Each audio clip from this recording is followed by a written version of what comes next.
रश्मी आज बऱ्याच दिवसानंतर माहेरी आली होती.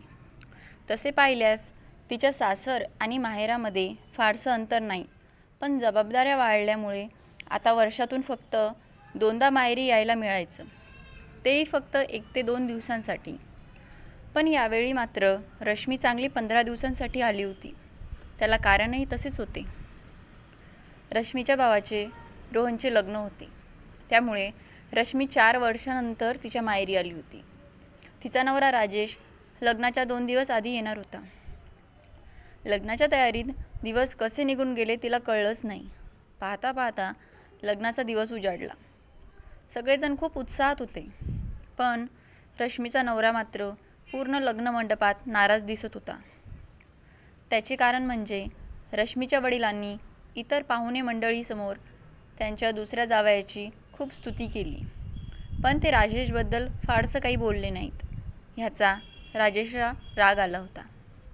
तसंही राजेशला नेहमीच वाटायचं की त्यांना त्यांच्या दुसऱ्या जावयाचं जरा जास्तच कौतुक आहे, कारण त्यांचा लहान जावई विनय एका मोठ्या हुद्द्यावर नोकरीला होता आणि राजेश मात्र एक कारकून. त्यामुळे जेव्हा विनयबद्दल त्याचे सासरे कौतुकाने बोलायचे, तेव्हा राजेशला तो स्वतःचा अपमान वाटायचा.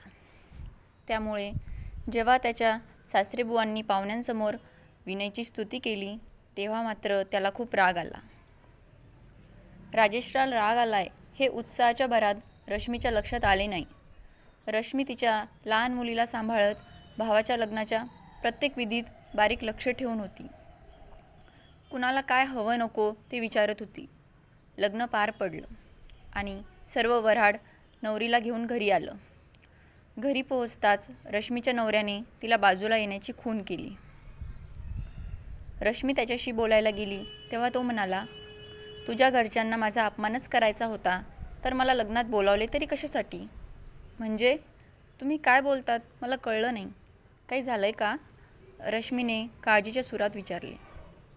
होय, तुझे वडील जाणून बुजून माझ्यासमोर विनय रावांना मोठेपणा देतात आणि आज त्यांनी मुद्दामून विनय रावांना नवरदेवाच्या गाडीतून घेऊन गेले आणि मी लग्नाला कोणत्या वाहनाने येणार आहे याची साधी चौकशी देखील केली नाही. म्हणजे मला काही मान आहे की नाही?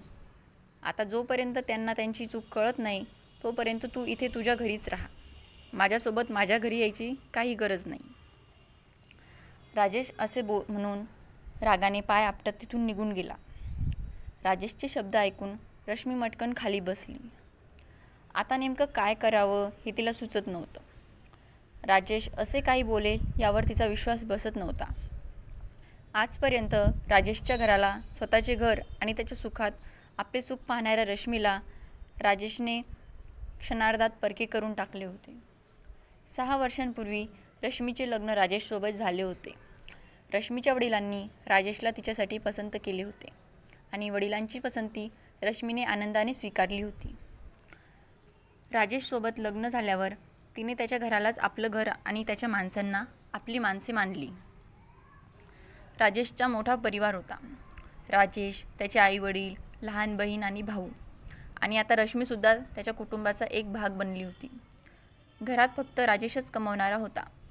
त्याचा पगार तसा चांगला होता, पण बहीण भावांच्या शिक्षणामुळे हातात शिल्लक राहत नव्हता. शिवाय त्यांचे घर देखील भाड्याचे होते. रश्मी आधीपासूनच खूप समंजस होती. घरची आर्थिक परिस्थिती पाहता तिने राजेशकडे कधीही कुठल्या गोष्टीसाठी हट्ट केला नाही. उलट त्याला मदत म्हणून घरीच शिलाईचे काम सुरू केले. घरी आर्थिक मदत व्हायला लागली आणि हाती पैसा शिल्लक राहू लागला.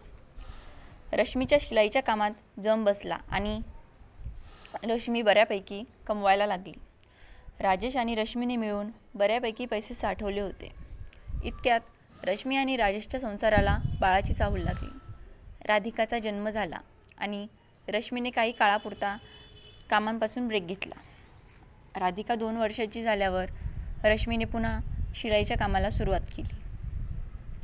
रश्मी आणि राजेशने मिळून तिच्या नणंदेचे लग्न थाटामाटात लावून दिले. आता रश्मीच्या दिरालासुद्धा चांगली नोकरी लागली होती आणि तो सुद्धा लग्न करून स्थायिक झाला होता. दोघांनीही आपली जबाबदारी चोखपणे पार पाडली होती. आता त्यांना नवीन घर घेण्याचे वेध लागले होते. दोघांनीही थोडेफार पैसे जमा करून एक छोटेसे घर विकत घेतले आणि आज त्याच घरात येण्यापासून राजेश रश्मीला मनाई करत होता. रश्मीने तर त्या घराला दोघांचे घर मानले होते, पण तिला आज कळून चुकले होते की मुली या सर्वांना नेहमीच परक्या असतात. माहेरी लहानपणापासूनच त्यांना परक्यांचे धन म्हणून सांभाळले जाते, तर सासरीसुद्धा त्या नेहमीच परक्या मानल्या जातात. तिचे स्वतःचे असे घर नसतेच. रश्मीला खूप वाईट वाटले होते. तिच्या भावाचे लग्न होऊन आता 8 दिवस झाले होते. घरातील सर्व पाहुणे एव्हाना निघून गेले होते. रश्मी अजूनही माहेरीच असल्याने शेजारी पाजारी कुजबूज करू लागले होते. शेवटी तिच्या आईनेच तिला ती कधी जाणार असल्याचे विचारले. तेव्हा झाला प्रकार तिने तिच्या आईला सांगितला. आईने ही गोष्ट तिच्या वडिलांच्या कानावर घातली. रश्मीचे वडील तडक राजेशच्या घरी आले आणि त्यांची समजूत काढली. झाल्या प्रकाराबद्दल माफी मागितली आणि पुन्हा असे काही होणार नाही असे देखील म्हणाले आणि रश्मीला तिच्या सासरी सोडून आले. रश्मी पुन्हा तिच्या नवऱ्याच्या घरी परतली होती. राजेश रश्मीसोबत अगदी काही झालेच नाही असा वागत होता, पण रश्मी मात्र त्याच्या वागण्याने दुखावून गेली होती. तिच्या आजूबाजूला सर्व काही पूर्वीप्रमाणेच होते, पण तिच्या मनातून मात्र काहीतरी तुटले होते. अशा परिस्थितीत ती खरंच पूर्वीप्रमाणे संसार करू शकेल का? आपल्या आजूबाजूला देखील असे बरेचदा घडते. जिथे एक स्त्री आपल्या कुटुंबासाठी आपले अस्तित्व देखील विसरून जाते, तिथे तिला केवळ गृहीत धरले जाते. घराला घरपण देणारी गृहलक्ष्मी खरंच परकी असते का हो? कथा आवडल्यास व्हिडिओला लाईक करा, शेअर करा आणि आमची कथा तुम्हाला कशी वाटली कमेंट करून नक्की सांगा. आणि अशाच नवनवीन कथा ऐकण्यासाठी आमच्या चॅनलला सबस्क्राईब करा. धन्यवाद.